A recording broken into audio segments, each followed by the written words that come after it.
राधे कृष्णा। जय बोलो राधा रानी की जय।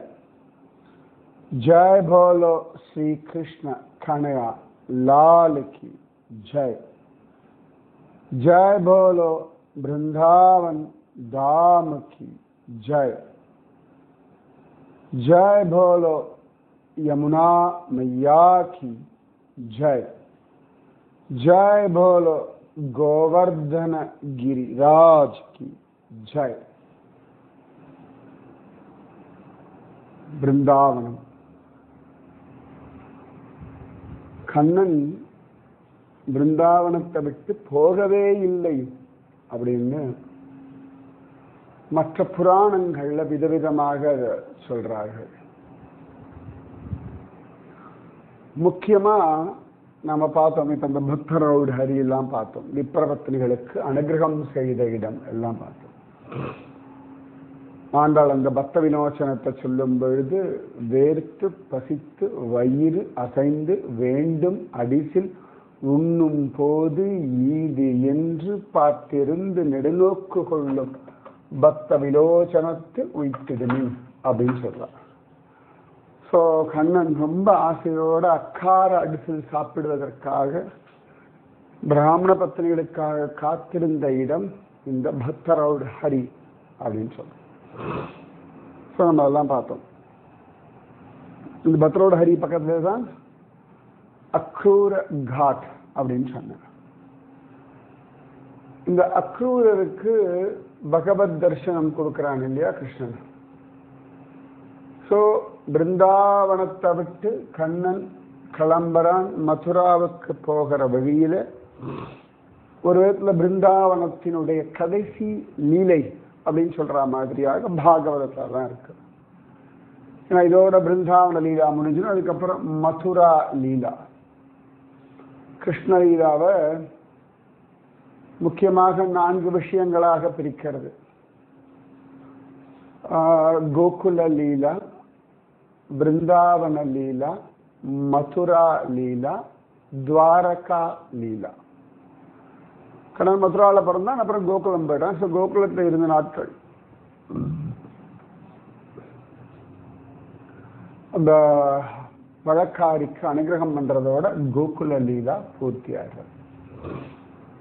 அதுக்கப்புறம் பிருந்தாவன லீலா, நந்தகாவ் இதெல்லாமே பிருந்தாவனத்தினுடைய எக்ஸ்டென்ஷன் தான், பிருந்தாவனத்தினுடைய டெரிட்டரி, பிருந்தாவனத்தினுடைய எல்லைக்குள்ளே தான் அப்படின்னு அழகா பல பேருடைய அபிப்பிராயம். புராணங்கள்லையும் அப்படி இருக்கு. அப்புறம் கண்ணன் மதுராவுக்கு போயிடுறான். கம்சவதம் எல்லாம் ஆன பிறகு கொஞ்ச நாள்ல கண்ணன் துவாரகாவை நிர்மாணம் பண்ணிட்டு துவாரகா போயிடுறான். அதுக்கப்புறம் துவாரகன் பகவான் வைகுண்டம் போயிடுறான். துவாரகில் அஸ்தினாபுரம் போனது அதெல்லாம் தனியான லீலாவா எடுக்கிறது. ஸோ பாகவதப்படி பார்த்தோம்னா அக்ரூரருக்கு தரிசனம் கொடுத்ததோட பிருந்தாவன லீலை பூர்த்தி ஆயிடுறது. அதுக்கப்புறம் மதுரா லீலா ஆரம்பமாகிறது. இந்த அக்ரூரருக்கு கிருஷ்ணன் காட்சி கொடுக்கிறான். கிருஷ்ண பலராமர்கள் காட்சி கொடுக்கிறான். அப்படின்னு பார்த்தோம் நாம ஆதிசேஷன் மேலே அனந்த சைனனாக பகவான் காட்சி கொடுக்கிறான். ஸோ வைகுண்ட தரிசனம் கோபர்கள் கோபிகைகளுக்கு கிடைச்சதும் அங்கதான். இந்த தரிசனமே எதுக்கு அப்படின்னு கேட்டா, ஒரு க்ஷணம் அக்ரூரர் கண்ணனையும் பலராமனையும் நதிக்குள்ள பார்க்கிறார், யமுனா நதிக்குள்ள. இதனடா அது, அந்த பசங்க இங்க வந்தார்கள் அப்படின்னு தலையை தூக்கி பார்த்தா ரதத்துல கண்ணனும் பலராமனும் உட்கார்ந்திருந்தார்கள். திரும்பி இவர் அப்படி முங்கும் பொழுது ஆதிசேஷனும் நாராயணனுமாக காட்சி. அப்புறம் தான் அக்ரூர ஸ்தோத்திரம் பண்றார், பகவான் அனுகிரகம் பண்றான். அதுக்கப்புறம் வெளில வர திரும்பி கிருஷ்ண பலராமர்களை சதத்துல உட்கார்ந்து இருக்கிறத பார்க்கிறார். இதுதான் அக்ரூர காத்தினுடைய வைபவம். இந்த இடத்துல பெரியவா சொல்றா, இந்த அக்ரூருக்கு காட்சி கொடுத்தார் இல்லையா பகவான் நாராயணனாக ஆதிசேஷனாக. ஸோ அக்ரூரோட போனது நாராயண ரூபம், அதாவது வாசுதேவன் தான் போனான், வசுதேவ புத்திரனான கண்ணன் தான் போனான். நதிக்குள்ள முதல்ல அவர் நந்தகோபருடைய பிள்ளைகளா பார்த்தார் இல்லையா, கிருஷ்ண பலராமர்களாக. அந்த கிருஷ்ண பலராமர்கள் இந்த எல்லையை தாண்டல. அக்ரூரோட போனது வசுதேவரின் புத்திரர்களான கிருஷ்ணனும் பலராமனும் அப்படின்னு சொல்லி அழகா தீர்மானம் பண்றார்கள். ரொம்ப அது ஒரு சமாதானம் நமக்கு. அப்பாடா, கிருஷ்ணனும் பலராமனும் பிருந்தாவனத்தை விட்டு போகல அப்படின்னு. ஏன்னா கர்க சம்ஹிதை இதுலெல்லாம் கண்ணன் அங்கிருந்து கிளம்பல அப்படின்ற மாதிரி இன்னும் சில புராணங்கள்ல இருக்கு. பாகவதத்துல இந்த விஷயங்கள்லாம் விட்டுடுறா. ஏன்னா பாகவதம் பரீட்சித்தினுடைய மோட்சத்தை உத்தேசம் பண்ணி சொல்லப்பட்டது. அந்த 7 நாளைக்குள்ள எங்கெல்லாம் முக்கியமானதை சொல்லணுமோ அப்படி முக்கியமானதை சொன்னார்கள் அப்படின்னு காண கிடைக்கிறது. இப்ப ஒரு எக்ஸாம் படிக்கல வச்சுக்கோங்களேன், ஒழுங்கா படிக்கல, நாளைக்கோ நாளன்னைக்கோ இன்னொரு 10 நாள்ல எக்ஸாம். ஆனா அவன் எப்படியாவது பாஸ் பண்ண வைக்கணும். அப்ப என்ன பண்ணுவா, நல்ல விஷயம் தெரிஞ்ச வாத்தியார்கள் முக்கியமான கொஸ்டின்ஸை செலக்ட் பண்ணி அந்த கேள்வி பதிலப்படி இந்த 35 மார்க் வந்துடும்னு கணக்கு பண்ணி கொடுப்பா. ஒரு 45-50 மார்க் படிக்க வைப்பா, எப்படி 35 எடுத்துடலாம்னு. ஏன்னா அவனை பாஸ் பண்ண வைக்கணும். இப்ப இந்த ஒரு வாரம் விட்டுட்டான்னா திருப்பி ஒரு வருஷம் படிக்கணும். எனக்கு ஞாபகம் இருக்கு, நாங்கள்லாம் அந்த 10th எழுதும் பொழுது அந்த ஒரு பெரிய செட் ஆஃப் கொஸ்டின் பேப்பரோட ஒரு புக்கு கிடைக்கும். அது பேர் மறந்து போயிடுது எனக்கு. முன்னாடி வருஷங்களுடைய கொஸ்டின் பேப்பர்லாம் சேர்த்து ஒரு புக் மாதிரி போட்டிருப்பா. எங்களை அதெல்லாம் வாசிக்க சொல்வா ரிவிஷன் பொழுது. ஏன்னு கேட்டா அந்த மாதிரி பேட்டர்ல தான் கொஸ்டின் வரும். இந்த 2 அட்வான்டேஜ் இருக்கு. நல்லா படிக்கிற பசங்க இன்னும் நல்ல மார்க் வாங்கறதுக்கு அது ஒரு ஹெல்ப்பா இருக்கும். பெருசா படிக்காத பசங்களுக்கு தெரியும் இது அதில் இம்பார்ட்டன்ட்லாம் மார்க் பண்ணி கொடுப்பா டீச்சர்ஸ். ஸோ அதை படிச்சுடுவா, பாஸ் பண்ணிடுவா, 10th பாஸ் பண்ணிட்டேன் அப்படின்னு. ஸோ அந்த மாதிரி பரீட்சித்து மகாராஜனை 7 நாளைக்குள்ள அவனை மோட்சம் அடைய வைக்கணும். ஸோ அவனோட ஹோல் மைண்டை அப்படியே கிருஷ்ண ஸ்மரணையில் நிற்க வச்சுட்டோம்னா பாம்பு கடிச்சா கூட அவனுக்கு தெரியாது, சரீரத்தை விட்டுருவான், மோட்சம் அடைஞ்சிருவான். ஏன்னா யத்பாவம் தத் பவதி. அதனால பாகவதத்துல பூரணமாக சொல்லாத விஷயங்கள் நிறைய உண்டு. ஸோ இந்த கிருஷ்ணனும் பலராமனும் பிருந்தாவனத்தில் இருந்தார்கள். மதுராவுக்கு போனது வசுதேவருடைய புத்திரர்கள் அப்படின்னு காண கிடைக்கிறது. ஆச்சா. ஸோ இப்படி நம்ம பிருந்தாவனத்தை விட்டு வெளியில வந்தோம். அக்ரூர காட், பத்தரோடு பிஹாரி, இவா 2 பேரையும் பார்த்துட்டோம். ஆச்சா. ஸோ யூஸ்வலாக நாங்கள் என்ன பண்ணுவோம், தங்கிறது பிருந்தாவனத்தில் தான் நான் தங்குவேன். பிருந்தாவனத்துல தான் கொஞ்சம் நன்னா இருக்கும் தங்குற இடங்கள்னு ஒண்ணு. 2வது, அது பிருந்தாவனத்துல தங்கணும்ன்றது ஒரு சுகம். பிருந்தாவனத்தை தங்கிண்டு எல்லா இடத்துக்கும் போயிட்டு வந்துடலாம். அது இருக்கிற 5 நாளும் பிருந்தாவனத்துல இருந்துடணும். மற்ற இடத்துக்கெல்லாம் போயிட்டு வந்துடலாம் அப்படின்றதுனால கூடுமான வரைக்கும் பிருந்தாவன வாசம்தான் அமைச்சுப்பேன். ஸோ எப்பவுமே என்ன பண்ணும், பிருந்தாவனத்துல தங்கிண்டு ஒரு நாள்ல மதுரா, கோகுலம், மதுவனம் இதெல்லாம் பார்த்துருவோம். யூஸ்வலா அப்படிதான் பிளான் பண்ணுவோம். ஆனா மதுரால நிறைய இடங்கள் பார்க்கணும் அப்படின்னா நான் என்ன பண்ணுவேன், யூஸ்வலா ஒரு நாள் ஃபுல்லா மதுரா வச்சுடுவேன். ஏன்னா மதுராலேயே நிறைய இடங்கள் காண கிடைக்கிறது. யூஸ்வலா மதுரால 2-3 இடம் மட்டும் பார்த்துட்டு அப்படியே நேர கோகுலம் கிளம்பிடுவோம். இருக்க 5 நாள்ல என்னெல்லாம் முடியுமோ காட்டணும் அப்படின்றதுனால. ஆனா எனக்கு இன்னும் பொறுமையா பார்க்கலாம் சொல்லிட்டே இருக்கனே, இன்னும் பொறுமையா பார்க்கணும், இன்னும் பொறுமையா பார்க்கணும், இன்னும் பொறுமையா பார்க்கணும், நிறுத்தி நிதானமா. பட் ஆனா ஒவ்வொருத்தரும் 1000 வேலைகள்ல வருவா, 1000 பொறுப்புகள் இருக்கு. சரி இப்ப வந்திருக்கா எல்லா வாட்டியும் அவா, ஏன்னா எல்லா வாட்டியும் ஆயிஷும் போது எனக்கு சந்தோஷம்தான். அவரவர்களுடைய மனசு, அந்த தாபம், டென்ஷன் ஆகக்கூடாது. அப்ப எனக்கு தாபம் இல்லையா, அப்படி அர்த்தம் இல்லை. அது எந்த விஷயத்துல எவ்வளவு தூரம் நமக்கு ஈடுபாடு இருக்கோ அந்த விஷயத்துக்கு தகுந்த மாதிரி நமக்கு எல்லாமே கிடைக்கும். சில நிறைய பேர் குடும்ப சூழ்நிலை அதெல்லாம் காரணம் சொல்லுவா. எல்லாரும் பார்க்கணும்னு தான் நான் ஆசைப்படுறேன், திரும்ப திரும்ப பார்க்கணும்னு தான் நான் ஆசைப்படுறேன். இவர்கள் இதை பார்த்தது போதும் நான் சொல்லவே மாட்டேன். ஏன்னா நான் இவ்வளோ வருஷம் பார்த்துட்டு இருக்கேன், திரும்ப திரும்ப வருஷம் போயிட்டு தான் இருக்கேன். ஆனால் போதும்னு தோணலை. ஒவ்வொரு தடவையும் புதுசு புதுசாக விஷயங்கள் கற்றுண்டு தான் இருக்கேன். அப்போ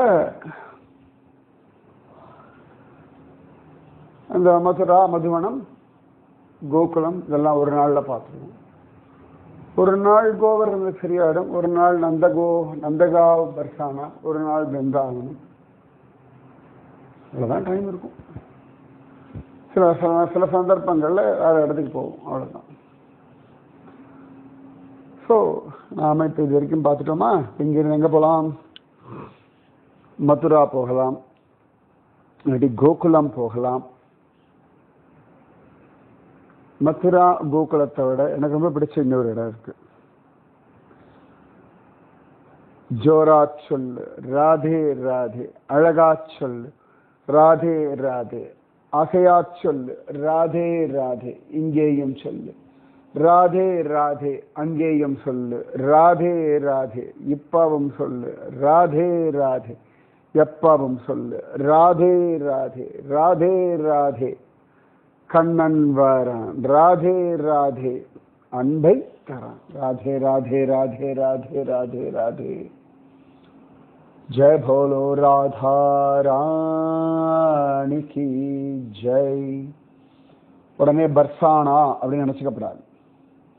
ஏன்னா ராதா ராணினா பர்சானா நினைச்சுட்டு இருக்கோம். ராதா ராணியினுடைய விஷயங்கள் நம்ம பிருந்தாவனத்திலேயே நிறைய பார்த்தோம். இந்த ராதாராணி இப்ப கிருஷ்ண ஜன்ம பூமி தெரியும், மதுரா.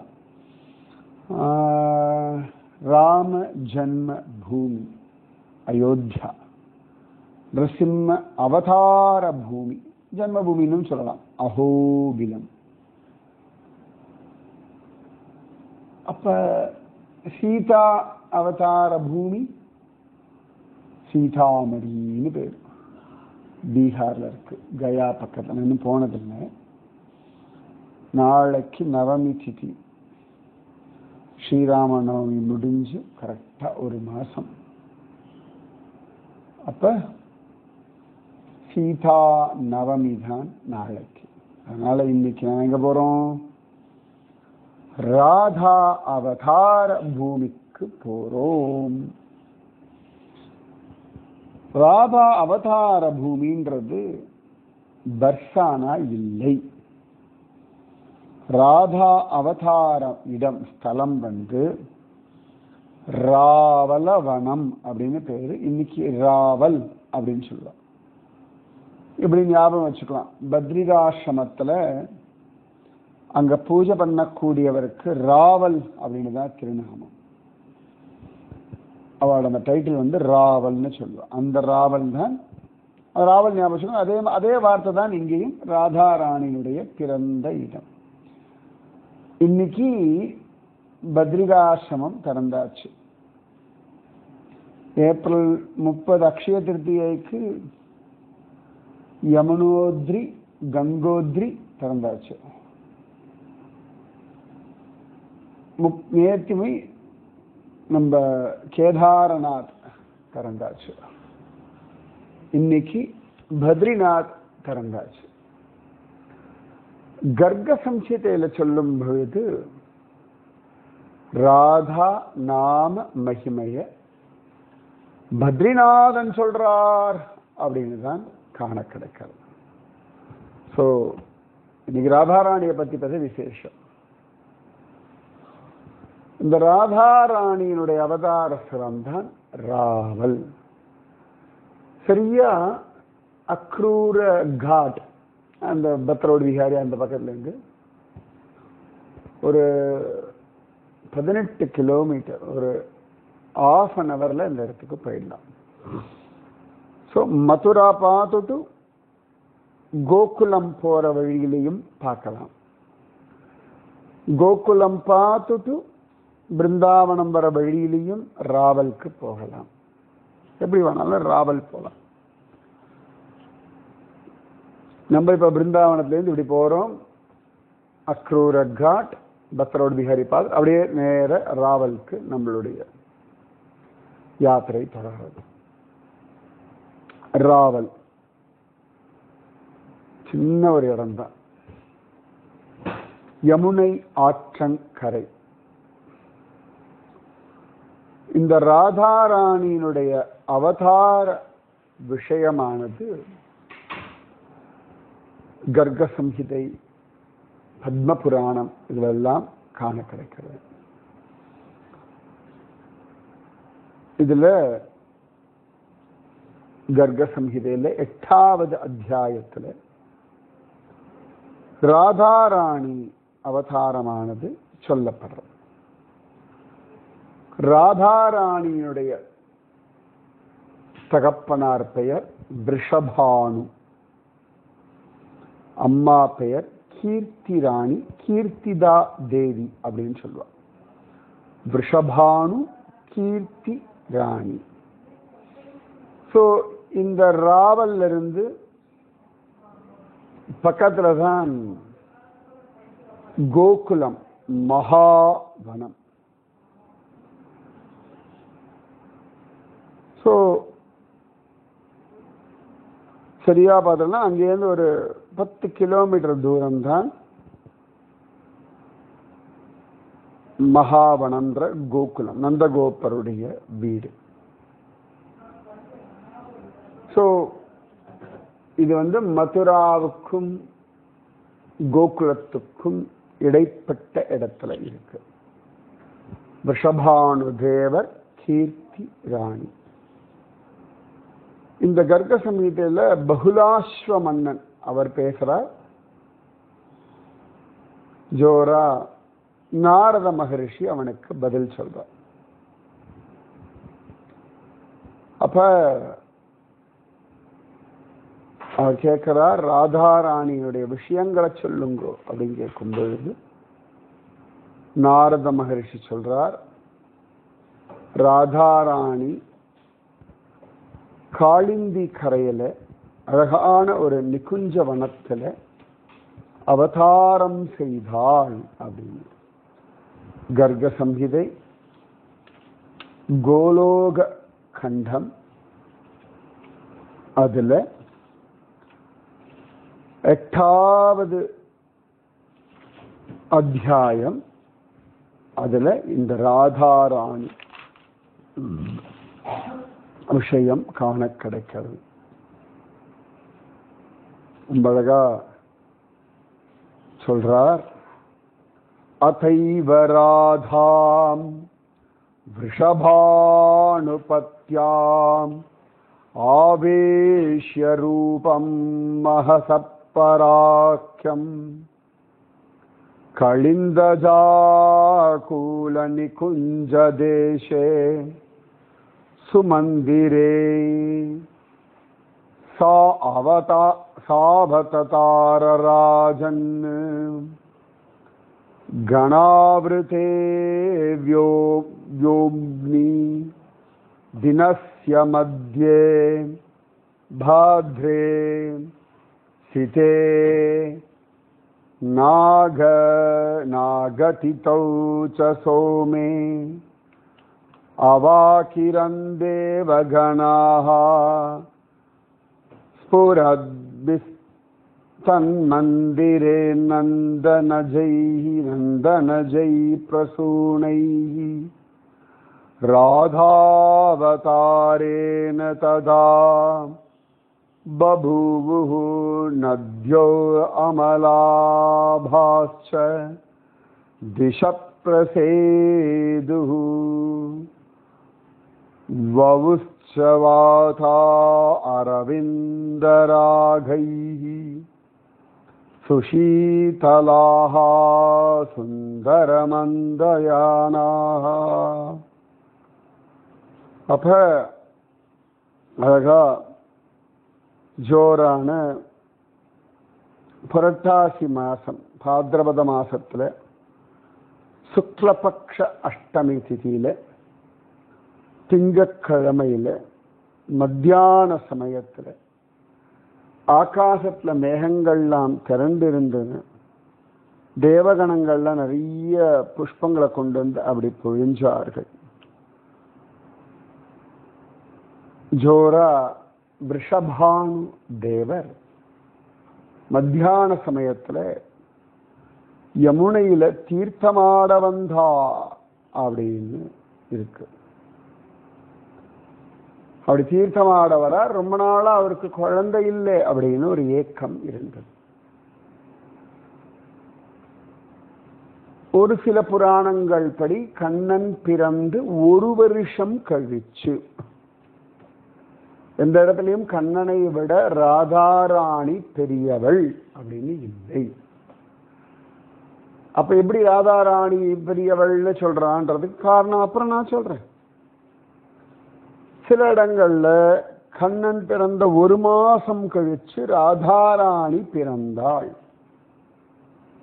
ராதாஷ்டமி அப்படிதான் வருது. கிருஷ்ண ஜென்மாஷ்டமியில ஒரு மாசம் கழிச்சு, எப்படி ஸ்ரீராம நவமியிலிருந்து ஒரு மாசம் கழிச்சு சீதா நவமியும், அதுபோல கிருஷ்ண ஜென்மாஷ்டமியிலிருந்து ஒரு மாசம் கழிச்சு வரக்கூடியது ராதாஷ்டமி.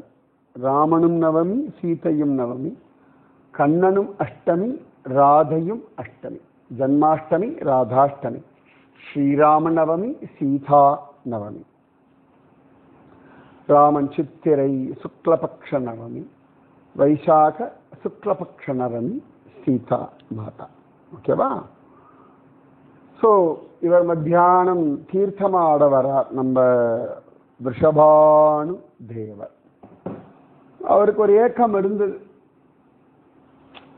தனக்கு நல்ல குழந்தை வேணும் அப்படின்னு. இது விஷயம் அடுத்தது. ராதே கிருஷ்ணா, ராதே கிருஷ்ணா, கிருஷ்ணா ராதே, ராதே கிருஷ்ணா, கிருஷ்ணா ராதே, ராதே கிருஷ்ணா, கிருஷ்ணா ராதே, ராதே கிருஷ்ணா, கிருஷ்ணா ராதே. जय बोलो राधा रानी की जय, जय बोलो श्री कृष्ण कन्हैया लाल की जय, जय बोलो वृंदावन धाम की जय, जय बोलो यमुना मैया की जय, जय बोलो गोवर्धन गिरिराज की जय. राधे कृष्णा.